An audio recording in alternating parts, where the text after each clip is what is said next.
मैं आचार्य पंडित सुनील कुमार उपाध्याय आज आपका ज्योतिष चैनल में स्वागत है।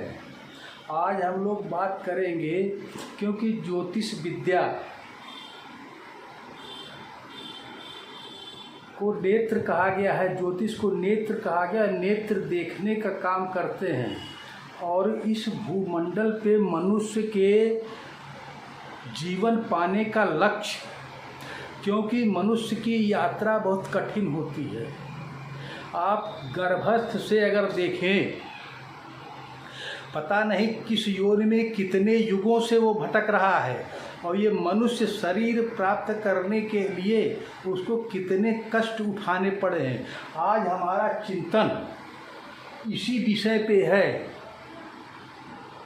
जिसको मैं बताने का प्रयास कर रहा हूँ। हो सकता है लोगों को कि जीवन में कुछ बदलाव आए और ये ज्योतिष विद्या या तंत्र शास्त्र जो महाविद्या कहा जाता है, वेदोक्तकर्म या ब्राह्मण क्षत्रिय वैश्य शूद्र, इसके पीछे बहुत बड़ा साइंटिफिक रीजन है जिसको वैज्ञानिक आधार कहा जाए कि एक संतुलन लोगों में होता था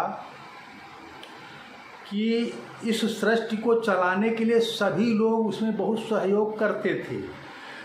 और इस क्योंकि कहा जाता है ना, और मनुष्य की उत्पत्ति जो होती अहंकारास्तिधा भूत्वा सर्वमेतद विस्तराज सात्विको राजसश्चैव तामसः चेदहंकृति। मतलब कहने का है कि ये जो हम लोगों का शरीर प्राप्त होता है अहंकार से उत्पन्न होता है और हम अहंकार को अपने काम क्रोध लोभ मोह मत्सर ममता अहंकार मद और दंभ ये सबको त्यागने के लिए ही ये शरीर, लेकिन वो तो होता नहीं युग के हिसाब से और बल्कि प्रखर रूप धारण कर लेता है।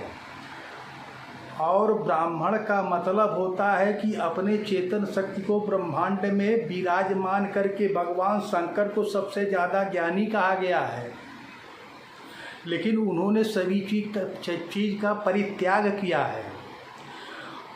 आप देखिए जो तंत्र शास्त्र है कि इस पृथ्वी को, प्रकृति को, मनुष्य को, क्योंकि पुनः अगर मनुष्य इसी पृथ्वी पर आता है, अगर वो चीज़ वो संतुलन नहीं मिलेगा तो एक जीव रह नहीं सकता है। लेकिन इस अहंकार के या अज्ञान के वजह से मनुष्य इसमें विलुप्त हो गया है और सही ज्ञान को कि हम ऐसी शिक्षा या संस्कार को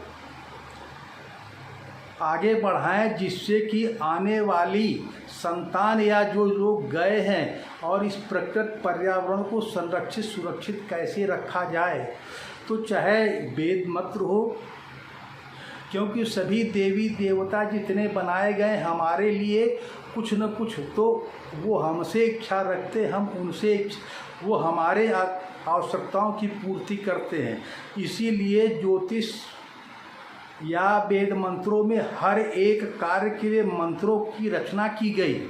उन मंत्रों को जागृत किया गया कि मनुष्य अपना कल्याण कर ले और मनुष्य शापित होता है, उस शाप से मुक्ति के लिए शरीर की आवश्यकता पड़ी और बड़ी याचना प्रार्थनाओं के बाद में किसी माता पिता ने स्वीकार किया कि चलो बच्चे को जन्म दिया, उसको पाल पोस के बड़ा किया।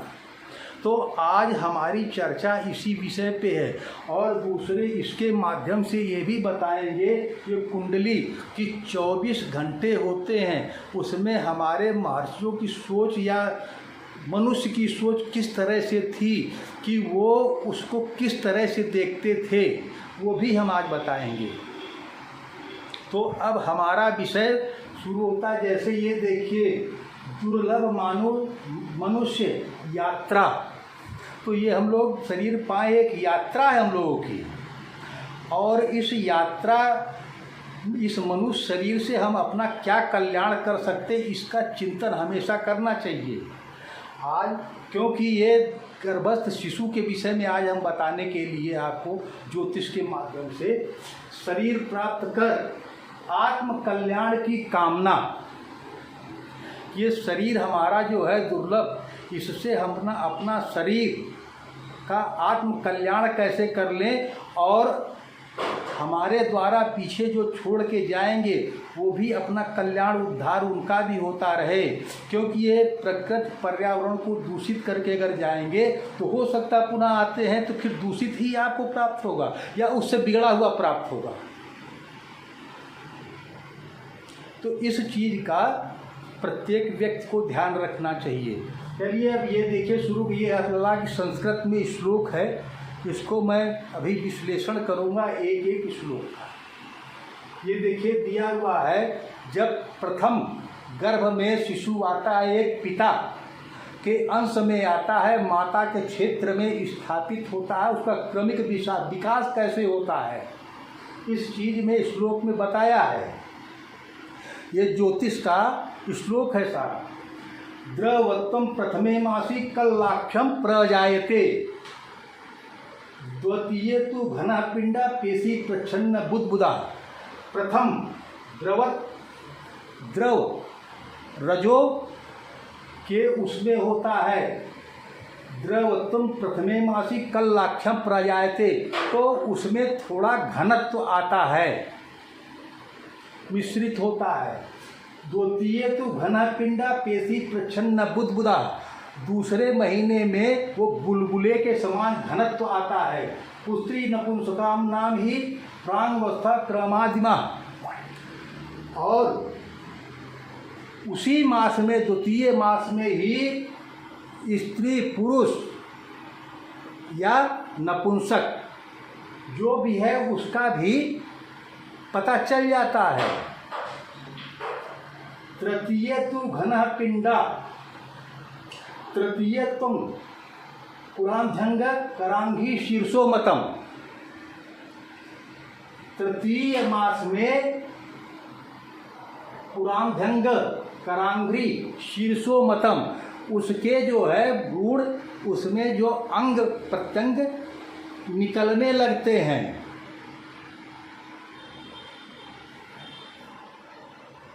और देखिए अंग प्रत्यंग भागाज सूक्ष्म सूर्युग पत्तथा चतुर्थे व्यक्ता तेषां भागन नपि जायते।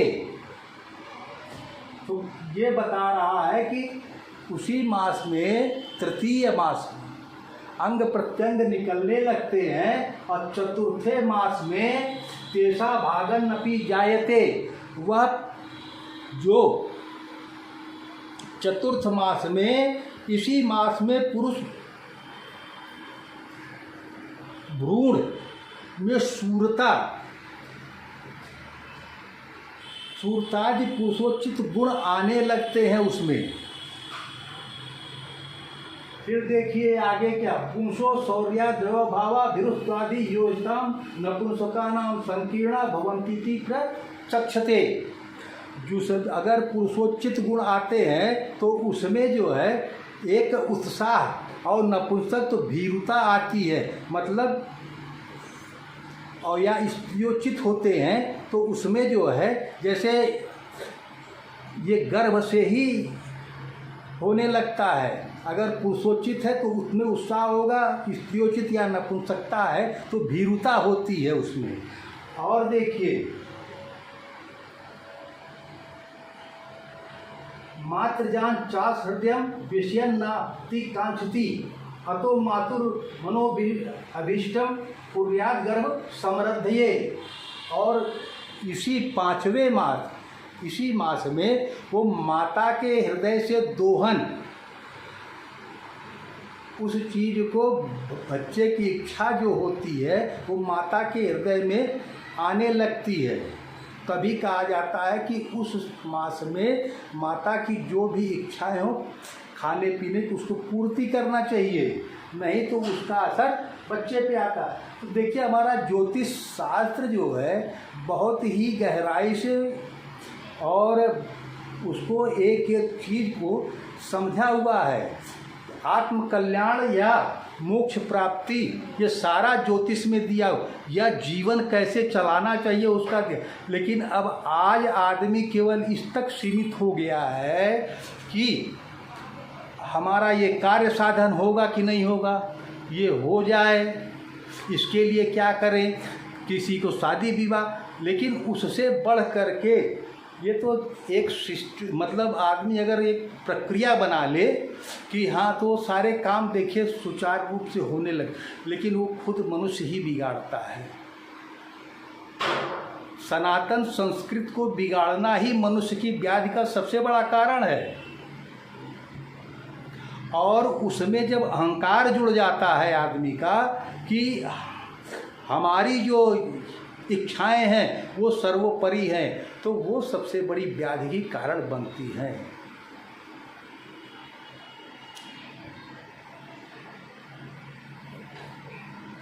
प्रबुद्धम पंचमे चित्तम मासी शोणितम पुष्टता खष्ठे स्नायु नखर केशो रोम विविक्तता बल वर्णो चोप चित्तो सप्तमे तुम पूर्णता।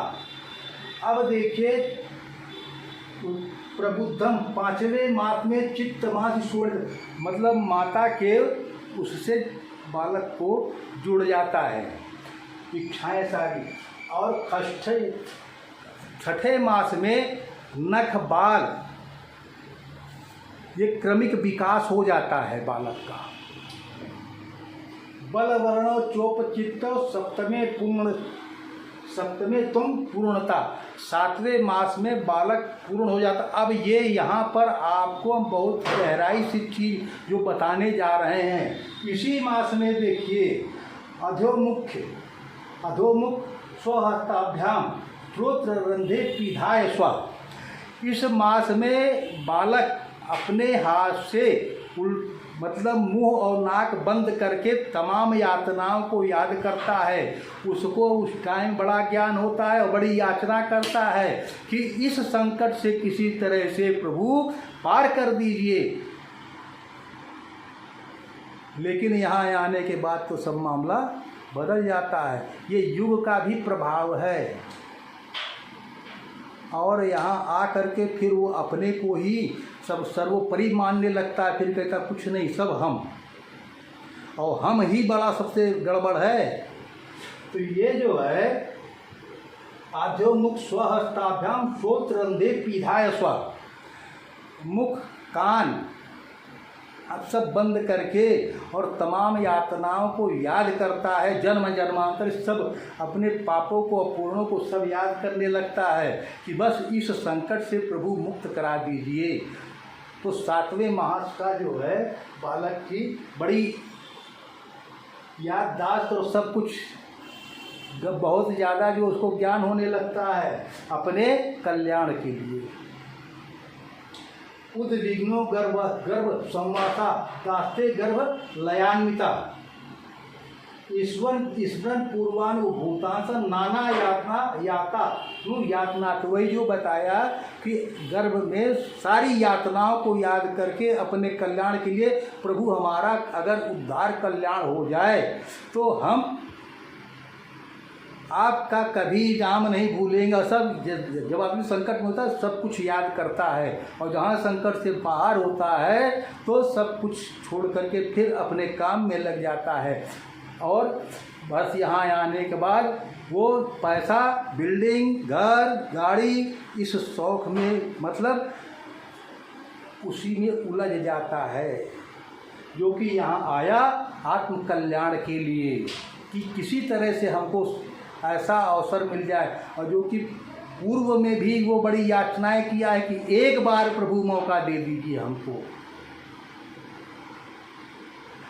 मैं आत्म कल्याण करने के लिए जितने लोगों से शापित है उस शाप से मुक्ति के लिए, क्योंकि बड़ा ऋणी होता है, बड़ा शापित होता है मनुष्य, बहुत लोगों का ऋण होता है। और उसको इस शरीर के रहते क्षमा याचना प्रायश्चित से अपना कल्याण कर सकता है। हमारे इस विषय पर वीडियो बनाने का, बोलने का मुख्य कारण यही है कि आदमी अगर कुछ समझ ले, हो सकता है कुछ मोक्षोपायमपि ध्यायान वर्ततेभ्य तत्परः। अपनी मोक्ष की कामना करने लगता है। ये कोई एक वाली सबकी है। जो गर्भ में होता है उस यातना को, लेकिन वही है कि जब बाहर आ जाता तो सब यातना कहा जाता है। शुरुआत में सब याद रहता है उसको जब छोटा बच्चा होता है, लेकिन जहाँ यहाँ पे आने के बाद इस दुनिया में बाहर आने के बाद कुछ दिन तक याद रहता है। इसीलिए पूर्व का याद करके कभी रोने लगता, कभी हंसने लगता, तमाम चीज़ें उस बच्चे के साथ चलती है। तो ये मोक्ष की कामना करता है। मोक्षोपाय मपि ध्यान वर्ते भय तत्परा अष्टमे तक श्रुति स्याता भोजस चैत्य तद हृदभवम। ये यहाँ बता रहा है कि मोक्ष 8वें मास का जो बच्चा होता है वो बड़ा चंचल होता है, बड़ा उद्विग्न होता है, उसमें बहुत ज़्यादा जो है वो, लेकिन 8वें मास में अगर जन्म लेता है बच्चा, उसके बचने की संभावनाएं बहुत कम होती है। शुद्धमेतम च रक्तम निमित्तम जीवितम मतम। इसी 8वें मास में रक्त उक्त सब शुद्ध होने लगता हो जाता है। और फिर देखिए अष्टमेन पुनर्गत चंचल तत्प्रधावपि अतो जातो अष्टमे मासी न जीवित। और कहा गया है मतलब 8वें मास में गर्भ अगर तो उसकी छीड़ होने की संभावना। और फिर क्या समय प्रसवश्चात मासेषु नौ मादिषु। और 9वें मास में ही बच्चा पूर्णतया जन्म लेता है तो वो स्वस्थ ठीक निवृत्त होता है। तो ये हमारा बताने का जो मतलब था, ये हमारे ज्योतिष के अध्याय का श्लोक होरा शास्त्र, पाराशर होरा शास्त्र का श्लोक के माध्यम से कि हम लोगों की यात्रा कितनी कठिन होती है। और ये उस परमात्मा से हम लोग बड़ी याचना प्रार्थना करके आते हैं कि हमारा किसी तरह से शरीर मिल जाए तो आत्म कल्याण कर ले, कि पुनः हो सकता है किसी माता पिता के द्वारा शरीर अगर नहीं प्राप्त होता, अब की बार का मौका काहे छोड़ें, इसमें पूरी तरह से लग करके कि कोई पाप ना होने पाए, किसी को मैं तकलीफ़ ना देने पाऊँ, किसी से शापित ना हो, जिसका ऋण उससे मोक्ष प्राप्त हो जाए, उससे मुक्ति मिल जाए। ये सारी चीज़ें होती हैं। लेकिन इसमें जब काम क्रोध लोभ मोह मत्सर, इंद्रिय सुख, भौतिक सुख, सांसारिक शुक्र या शनि के प्रभाव से हम लोग पीड़ित हुए तो उसमें उलझ जाते हैं, क्योंकि ये सब तमोगुणी रजोगुणी ग्रह हैं। इस प्रकृति को रजोगुणी तमोगुणी होने से बचाना चाहिए। जैसे कहा गया है भगवान एक ही हैं, कार्य के वशीभूत होकर कार्य के वजह से उन्होंने तरह तरह के रूप धारण किए हैं।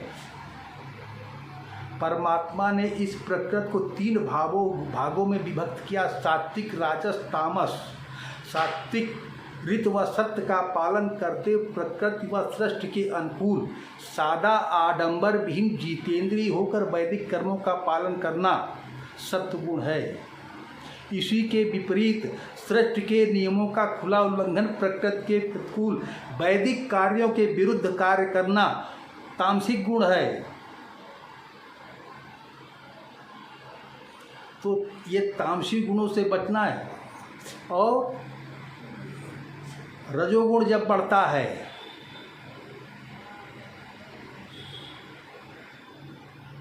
रजोगुण के बढ़ने पर मनुष्य,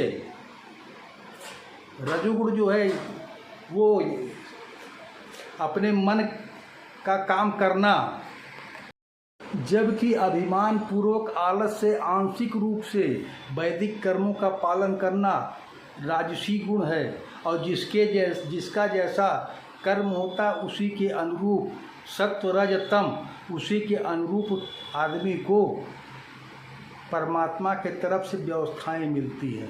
परमात्मा आदि पुरुष है, ना कार है ना कारक। अब हम लोग बात करते हैं ये कुंडली। हमारे महर्षियों ने देखिए, जैसे ये लग्न है, लग्न इस कुंडली में देखिए कि 12 भाव हैं। महर्षियों ने किस तरह से इसको देखा है। उन्होंने प्रथम जब ब्रह्म मुहूर्त में उठे तो पहले आदमी अपने शरीर को देखा।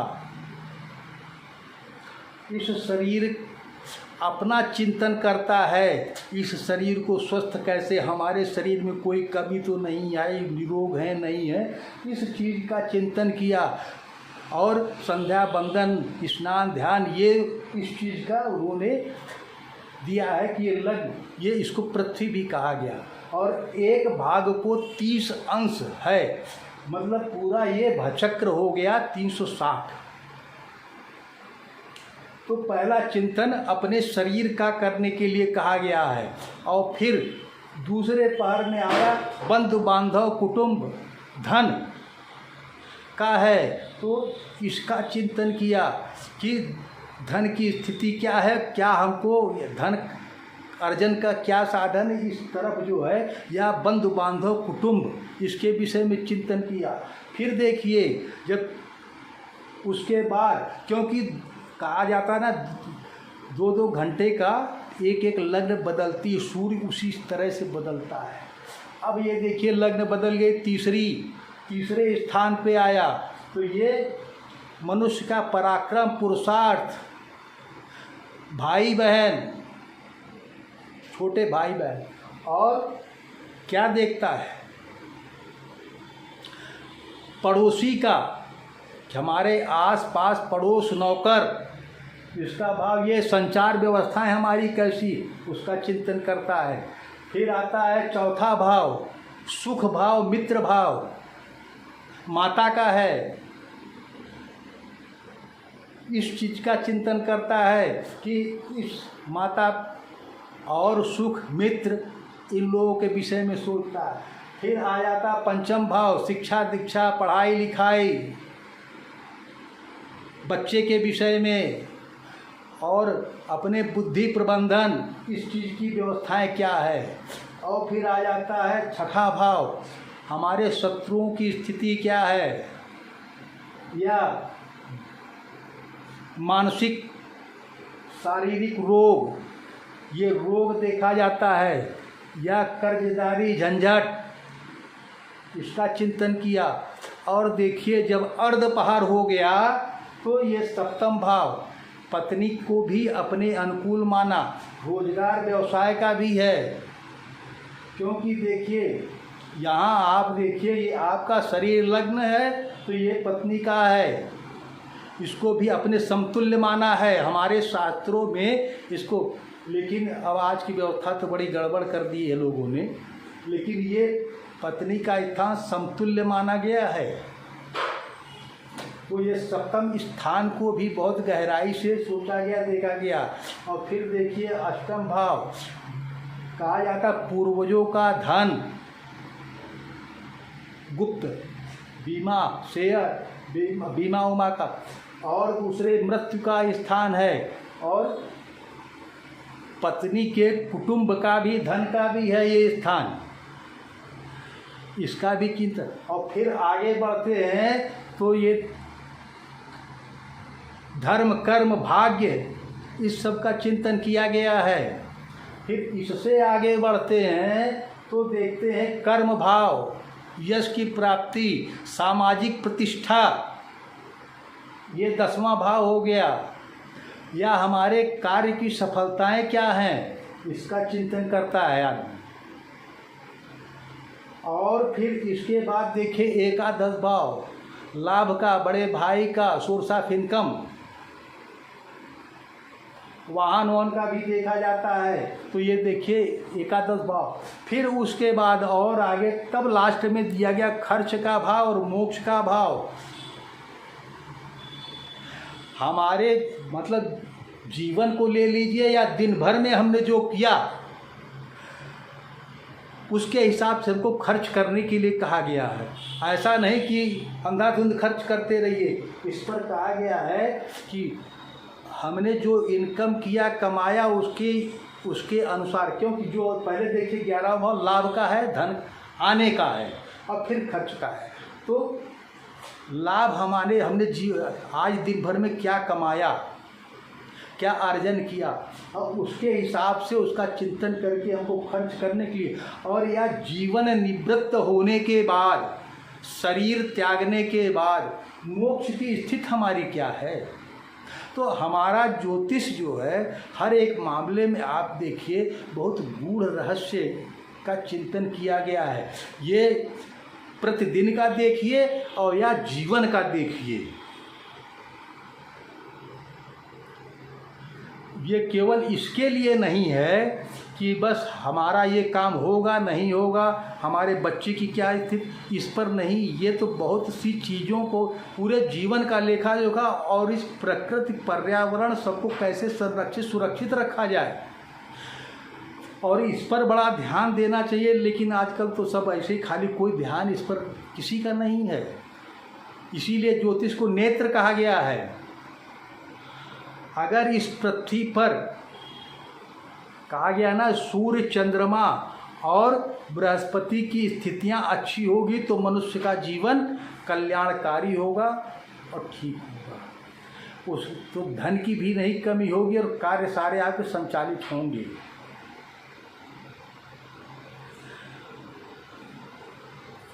और इस पृथ्वी को ही देखिए, ब्राह्मण गौ नारी ये संरक्षित सुरक्षित रखने वाली चीज़ें हैं। वेद और ब्राह्मण को संध्या, गायत्री, वेद, मंत्र, यज्ञ, ये सब चीज़ों को करके संरक्षित सुरक्षित रखने का। अगर आप हमारा वीडियो आपको अच्छा लगे, आज की जानकारी, तो आप हमारे चैनल को सब्सक्राइब कीजिए, लाइक कीजिए, शेयर कीजिएगा। अगर आपको अपनी कुंडली दिखाना है या कोई जो है आपको कुंडली बनवाना है या जीवन में किसी समस्याओं, ज्योतिष से संबंधित जानकारी प्राप्त करना है, ऑनलाइन या ऑफलाइन दोनों स्थितियों में आप हमारे नंबर पर संपर्क कर सकते हैं। कोई अनुष्ठान, पूजा, ग्रह शांति आदि के लिए हमारा नंबर है 9935259260 7905925924519। अब हम दूसरे वीडियो में मिलेंगे।